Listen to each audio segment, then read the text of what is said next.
Dans cette vidéo Brighton, je vais vous faire voir comment on télécharge une trace GPX d'un site comme OpenRunner, Strava, Utagawa, etc., etc., vers notre GPS Rider 810. Alors le procédé, c'est le même que pour la plupart des autres GPS, hein, mais je préfère faire quand même un rappel, même si le procédé est le même. Donc on va directement donc, sur la plateforme. Vous voyez, bon, j'en ai deux, je prends OpenRunner. Quand on a OpenRunner qui s'ouvre, donc on va faire la recherche d'une trace. Donc là, ben voilà, on va prendre, peu importe, on va prendre celle-ci. Allez, 22 km. Donc on a la désignation de tout, de la dureté, le dénivelé, etc., etc.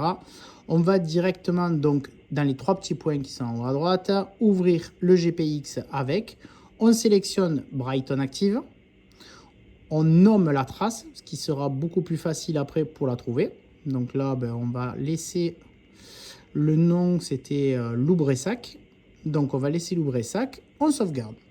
Quand on a sauvegardé, le téléchargement est terminé. Ce qui veut dire que dans ma route, Loubressac est bien présent. Donc le téléchargement de OpenRunner jusqu'à Brighton Active, c'est bien fait. On va dans la trace de Loubressac. Bien évidemment, je vais revenir en arrière pour vous le faire voir. Notre GPS est bien associé à l'application. Donc on va dans le deuxième onglet en bas et on va dans ma route. Loubressac. On revoit que la trace c'est la bonne. On appuie sur les trois petits points et on fait télécharger sur l'appareil. Là, on vient d'envoyer la trace qu'on a téléchargée et qui s'est mise sur Brighton Active. On vient de l'envoyer de Brighton Active au GPS. On met OK. Vous voyez, l'itinéraire a bien été envoyé avec succès.